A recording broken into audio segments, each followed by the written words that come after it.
Hey guys, how's it going? My name is Daniel. Welcome to DanganRonpa 2 Goodbye Despair. Right now we're heading down to the elevator to do the 4th class trial and hopefully avenge whoever killed Mekamaru. Or Nekamaru, but as a mech. Anyway, the elevator shook violently as it descended in an ever-increasing speed. Hey. When we're in a normal elevator like shakes is bad. It reminds me of how efficient that elevator in the funhouse was. Well, yeah. Yeah, that's probably what. That's probably true. The elevator continued to shake and descended deeper and deeper, and suddenly it stopped like it always does. And the door opened.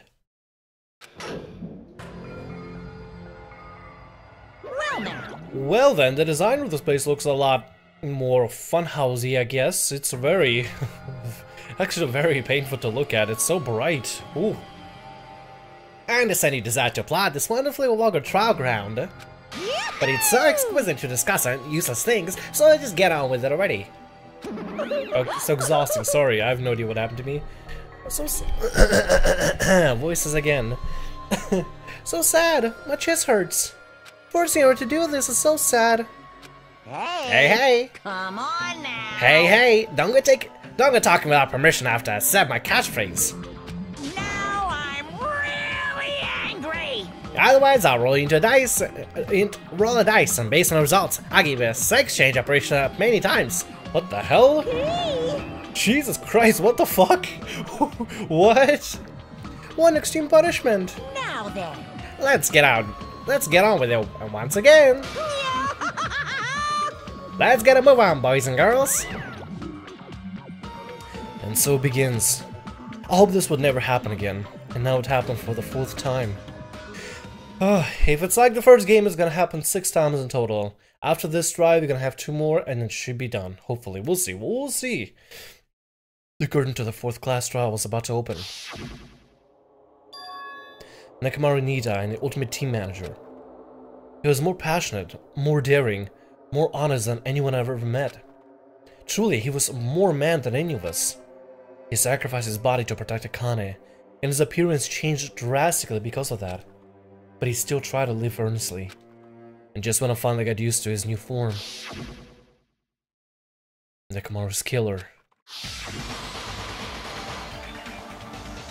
is one of us. Killing someone because it's the only way to survive is no excuse. I won't let this be excused. I won't forgive this. The person who betrayed Nekamaru, who betrayed their friends, I will never ever forgive them. And so, this life-threatening trial, billowing with hope and despair, has begun. Would you like to save? Oh, I would love to save. We're actually running out of saves here. Interesting. Okay, set skills. Let's see how many skills we have. 51 skill points we can spend in total. That is awesome. That is because we actually been leveling like crazy. So we should be able to put in every single skill that we have if we have all these skills whatsoever. Wow, yeah, we actually got every single skill installed into us currently. Let's go ahead and actually go through not the e-handbook. Oh yeah, no mind, we should go through the e-handbook. Let's go through the truth bullets to make sure that we know we are on the same page together. And I'll also let you know exactly what has been bothering me regarding this case. It feels like there's more going on here than meets the eye. That the case actually might be a lot simpler than we believe it is. There's a lot of mixed emotions regarding this entire thing because it's just a mess of a case. So I feel like we need to look at the facts that we already do know in order to surmise what exactly happened and stay on track, because it's going to be really easy to deviate with this entire case with the files from the whole project and everything getting involved, and Host Peak Academy or student records as well. It's going to be a huge mess, so I want to make sure we stay on track with this case as much as possible. Let's look through the Monokuma file number 4. The victim is Hajime Hinata. Also, I do apologize if I end up drinking a lot of this. It is late at night for me that I'm recording this, but I want to make sure I'm catching up on the scheduling and properly uploading these episodes. I know I've been doing a horrible time with it as a recent, so I do apologize for that, and I'll try to stay on track as much as possible. Nevertheless, let's have some fun Friday night, huh? Sounds good? Sounds good. Alright. The victim is Hajime Hinata, aka Mekamaru, after his robotic transformation. His body was discovered in Grape Tower, which is inside the funhouse. His head is severely damaged and beyond repair. so that should be considered the cause of death. Despite the fact that his arms and legs are dismembered, these limbs were actually designed to be detachable, and it seems they separated due to severe impact. Aside from that, several other areas of his body are damaged. Because of this, many of his functions seem to have shut down. We got the wire here. Nekomaru's body and left leg were tied with a metal wire. The tip of that wire was also tied into a loop. And that is a question, like, why would they tie that particular tip into a loop unless they wanted to tie the tip of a loop to maybe the pillow that fell down on him, which is my current suggestion, that that's why the loop was there. Or it was used by somebody else to pull on him. Maybe, I don't know yet. We have the goodnight button, a button on the back of the Nekomaru's neck. When his button is pressed, all of Nekomaru's functions cease and he is forced to enter sleep mode. That means somebody...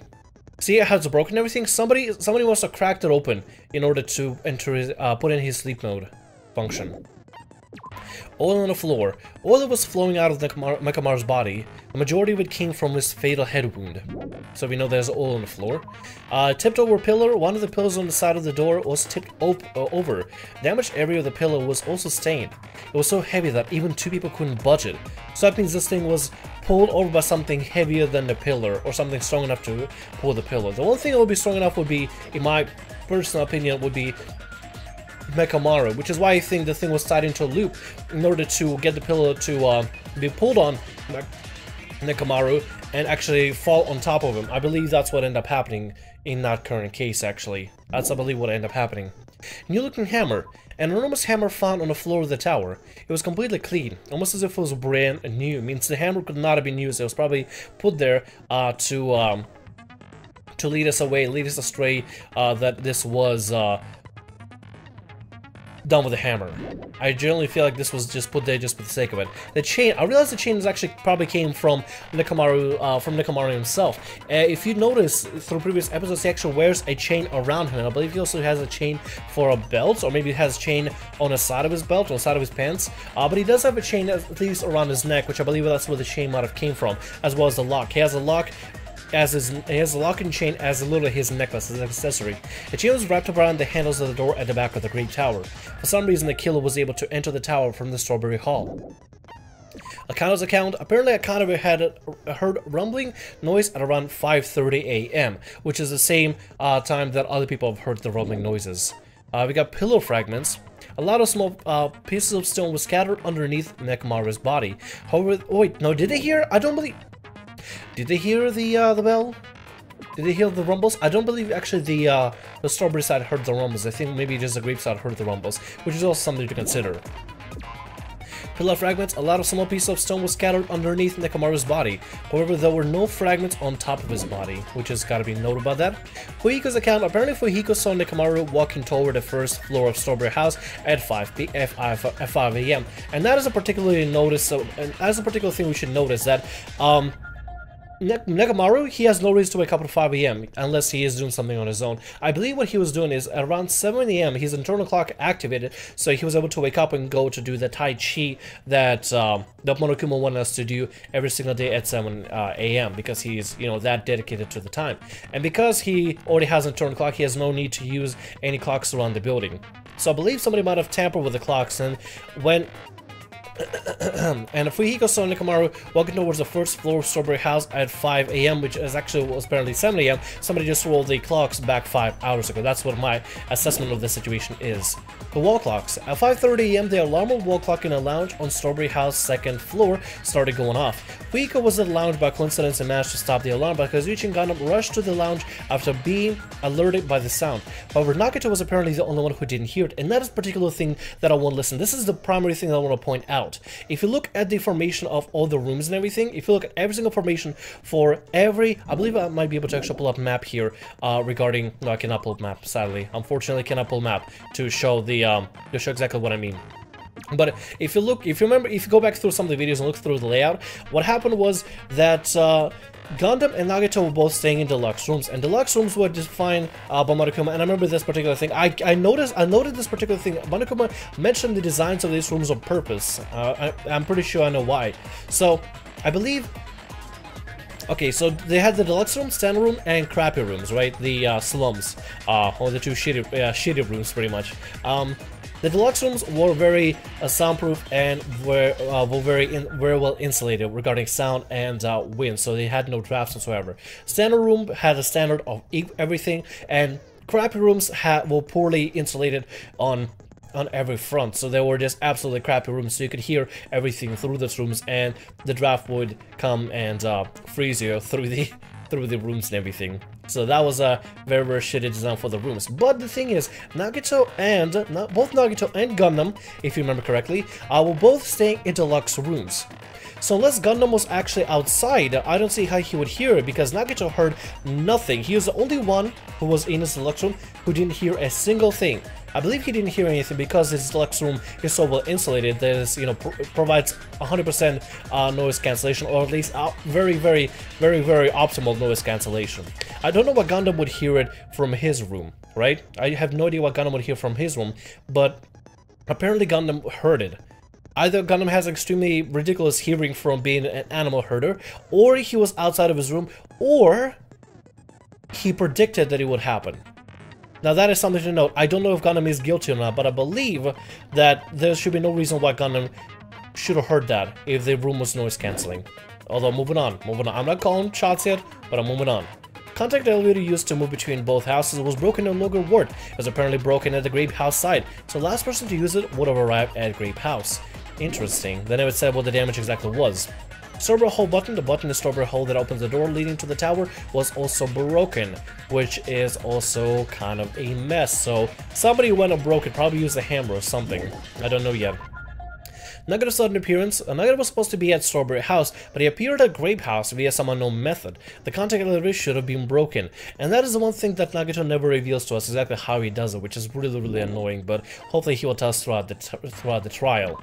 Kazuichi's account. Apparently the compass needle spun 180 degrees while it was inside the contact elevator, which means that either the entire elevator goes 180 around the building, or maybe the elevator as it goes up and down maybe spins, or maybe the entire elevator just rotates to the other side. I don't know yet. But we know that this building does function in some sort of 180-degree radius when it comes to the elevator. Either the building spins and we don't notice it, or the elevator spins in such a way that it repositions. It could have been done if it was the second floor. Honestly, you know what? I gotta say this. It could have been done if it was the second floor. Okay, imagine this. This is gonna be really crazy, right? This is gonna be absolutely bonkers. But imagine this: first floor of Strawberry House is as is, but the second floor goes up to the second, but the elevator actually goes up to the second floor as the elevator rotates to the other side, which makes it look like the entrance from A to B is same, but it's different. But at the same time, how would that work? No, maybe not. I don't know yet. Then we know the elevator spins in some way, or the structure spins. That's all we know for now. I'm not gonna jump to conclusions. I feel like a two-story thing might be a little too much. I don't know. I have to go back to it. Nekomaru used his alarm clock to recover from sleep mode. The clock's arms are stopped at around 7:30, and the alarm was set to 7:30 as well. That means Nekomaru was dead at 7:30. That's when he died. Radio clock. The clock on Nekomaru's chest receives radio waves at fixed intervals and automatically adjusts itself if its time is off. Basically, it's an amazingly precise clock that can't be tampered with, not even to set the time. It means nobody can mess with this thing whatsoever. We got a broken doorknob. Broken doorknob found under the tip-over pillar. The screws at the base are pulled out, and there are some scratch marks on the knob itself.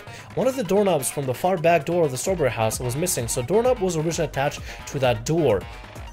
Maybe, I'm thinking right now, maybe what could have happened is that the wiring that was hooked up to the pillar might have been hooked up to the doorknob. So when Nekomaru turned it, or when he tried to leave the room, or maybe when he turned it, it broke off, and as he pulled on it, he actually activated the pillar on him, maybe? I don't know, but that's something to keep a note of. A strange feeling in tower. Regardless of whether you enter the tower from Grape Hall or Strawberry Hall, the placement of Nekomaru's body, the tipped over pillar, and all the scenes, even the disassembled parts Kazuchi arranged, look exactly the same. Meaning that when the elevator moves, the platform also rotates. The platform also rotates as the colors change and the floor changes. But it doesn't explain why the strawberry side why the grape door on strawberry side has a broken handle, and we can enter through from the strawberry side. But from the grape tower, it has a chain on it. There's something greater, there's something bigger about this whole funhouse thing than meets the eye, that's for sure. The entire design doesn't make sense. If we have the chains put up on the grape side, if the chains are on a strawberry door, then we shouldn't be able to open the strawberry door on the strawberry side. But we could actually enter in strawberry side, except the door on the grape hall has a broken handle. And I'm pretty sure the handle works just fine over in the grape side for the grape door. So there has to be two separate strawberry doors and two separate grape doors. Has to be, right? I'm gonna keep that in consideration. They're two. I will say this. I'm not gonna jump to conclusion on second floor, first floor, whatever. But I will say the two separate strawberry doors and the two separate grape doors. In this instance, I will say that. That's the only thing I will conclude from here. Oh, this case makes me think that there's so much to delineate from. It's gonna be extremely confusing, extremely difficult to deal with. Part of me wants to kind of just put the game on gentle, but I'll keep it on kind, because whatever. Finish preparation? Yes, let's do it. Whoa, Jesus. Let's do it. Oh. Now then, let's begin with a simple explanation of the class trial. During the class trial, you will present your arguments for who the killer is and vote for who done it. If you vote correctly, then only the blackened will receive punishment. But if you pick the wrong person, I'll punish everyone besides the blackened, and that person will earn the right to leave this island. I'm sure you guys are starving by now, but let's get revved up and raring to go! Yeah, we had no food for a while, so starving is an understatement. Whoever survives will be treated to a fancy lunch. Guess what? Rabbit curry is on the menu. Never had rabbit, never had curry. Huh? I'm not the main ingredient, right? I'm here today because Coach Nekomaru risked his life to protect me. I didn't realize that's what he meant by rabbit curry. He was just making fun of Usami there, or Monami. I'm gonna be the one who avenges him. I'll definitely find out who the killer is. You will, Akane. I'm definitely not tempted by curry. Got it? Maybe a little bit. Maybe she's tempted by curry a little bit. Akane, you seem to have an impressive amount of drool flowing from your mouth. Hey, why don't we try going over the incident? We weren't able to leave Strawberry House, so I want to make sure we get a detailed understanding. Good, and hopefully Nagito will tell us what the hell's going on. I discovered Nekomaru's body a little before 7 a.m. I headed over to Grape Tower from Monokuma Taichi and found the body there. Hajime and Chiaki were also with me. Hajime was with Miss Sonia and Chiaki that early in the morning? It's not what you think, man. Don't tell me you three were together since last night! Together in the same building, sure. Imbecile! I am not some woman with flexible legs. Wow, okay. Gotcha, Sonya. Of course you're not. You're much classier than that. With legs like those, I could probably do the splits real easy. Oh god. We just happened to run into each other on the first floor of Grape House. We went to the tower together. And then, the three of us discovered Nekomaru's body. The body discovery announcement was made soon after. Akane heard that and rushed over. We heard the body discovery announcement too, from Strawberry House, obviously.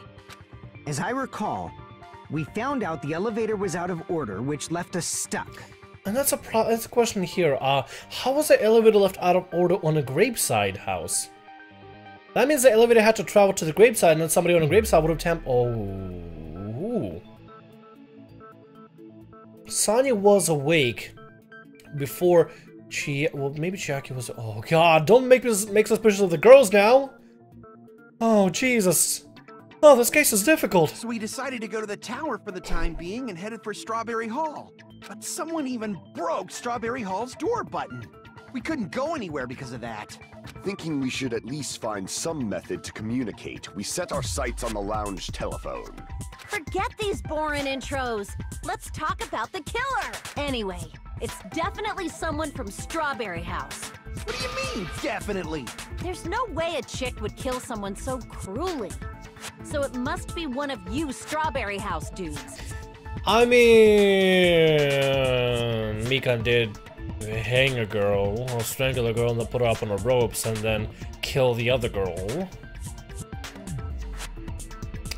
I mean, she did dismember them like they did with Mekamaru, but at the same time, Mikan did do some fucked up shit, and Peko as well.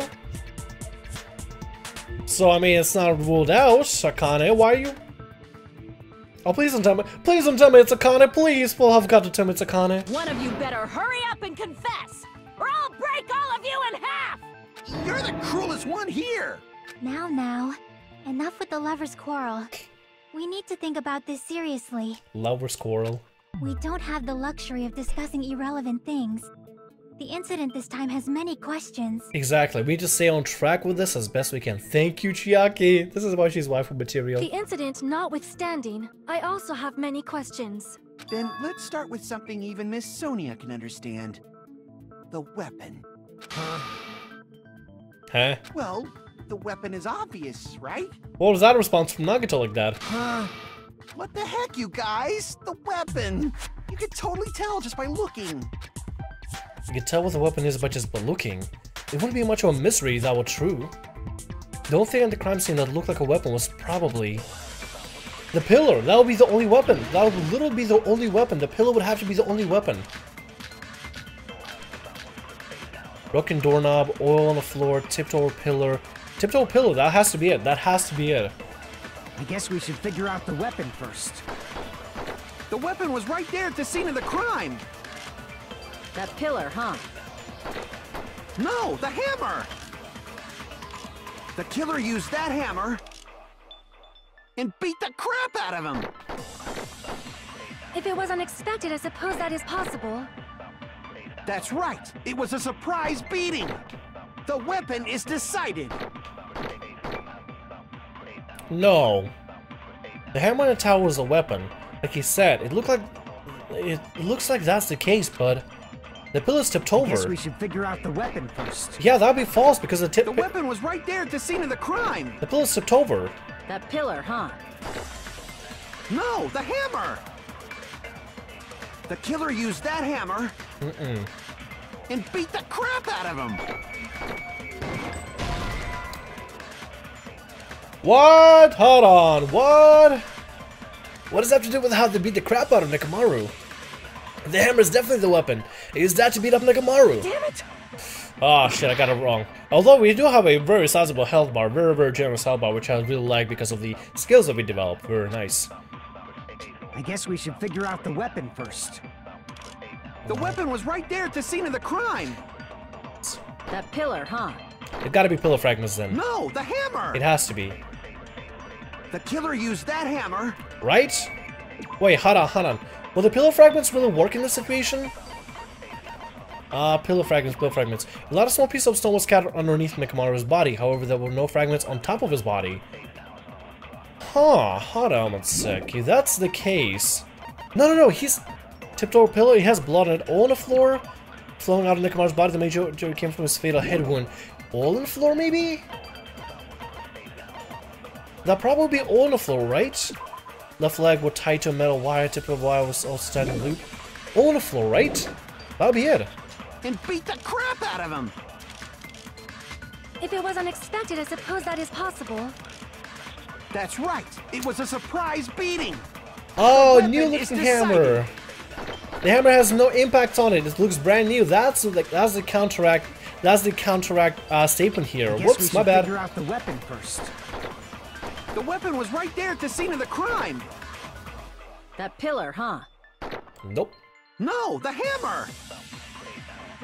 The killer used that hammer and beat the crap out of him! There we go. No, that's wrong!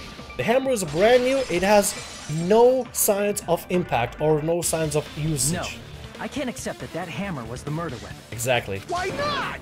Why can't you accept it? A lot of oil was flowing from Nekomaru's body, just like human blood, right? And if any oil would have gotten on the if any oil the oil would have gotten on is the hammer. Except it's not on the hammer, it's on the pillar. Exactly on the corner of the pillar. If the hammer was used to beat Nekomaru, you'd expect some oil to be on it at least. But that hammer was clean. So that's why you can't accept that it's the murder weapon. Yep. Yeah, but the killer might have wiped off the oil later. How? Why? Yeah, why also? Well, obviously, to make the hammer look like it's not the murder weapon. Would have seen some wear and tear. Then why bother cleaning the oil? If they didn't want it to look suspicious, they would have discarded the hammer. You're pretty insightful, baby gangsta. Baby gangsta? Baby gangster? Me? He does kind of have a baby face. Nothing? Just so y'all know, I was trying to test you guys. I thought, maybe you guys mistook the hammer for the weapon or something. It seems that was a waste of time. Then what was the real weapon used to murder Nekomaru? That's the problem. There wasn't anything else at the crime scene that looked like a potential weapon. Then, how about we look at it from a different angle? Okay. If it doesn't have oil on it, it's not the weapon. So whatever has oil on it must be the weapon, right? Yeah. The actual weapon has oil on it. That'd be the broken pillar. I see! Mm-hmm. The only thing with oil on it is that broken pillar. Then that pillar is the weapon! Coach Nekomaru got clobbered with that pillar! Nobody could withstand a blow from that pillar. Even if you used 100% of your muscle strength, it would be impossible to wield it as a weapon.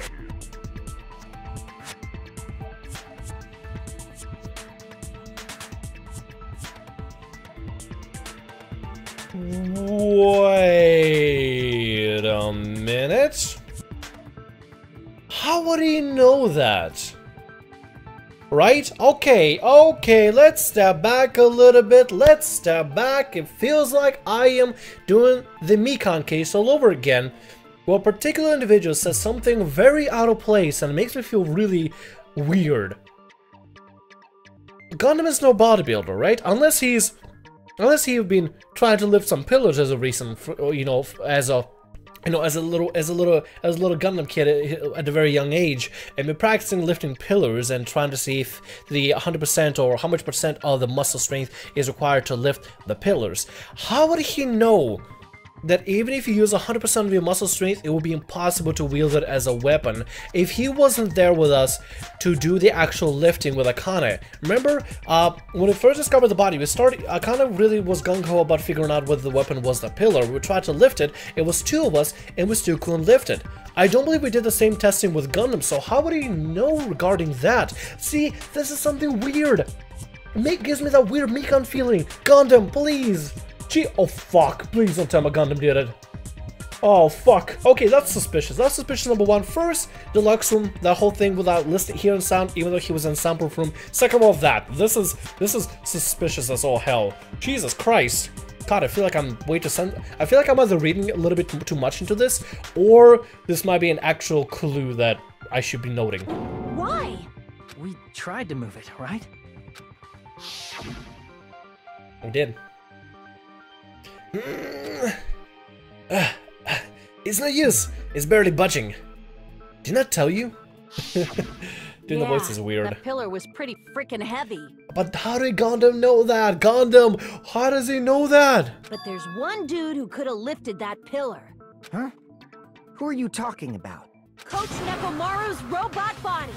With that dude's super strength, lifting a pillar would be real easy. So, he lifted the pillar, and then what? Did he use it to beat himself? I don't believe so. You mean Nekomaru killed himself? Don't be stupid! He ain't the type to commit suicide! I don't think Nekomaru would be the one to commit suicide either. Then even if Nekomaru could have lifted that pillar, it has nothing to do with the case at all. Well, I guess you're right. I still feel weird about Gundam. I still feel weird about Gundam's comment. I don't know what it is. Maybe it's just late at night and I should probably get some rest, but his comment made it feel weird. Ooh. Ooh. What the heck? But it does bother me a little.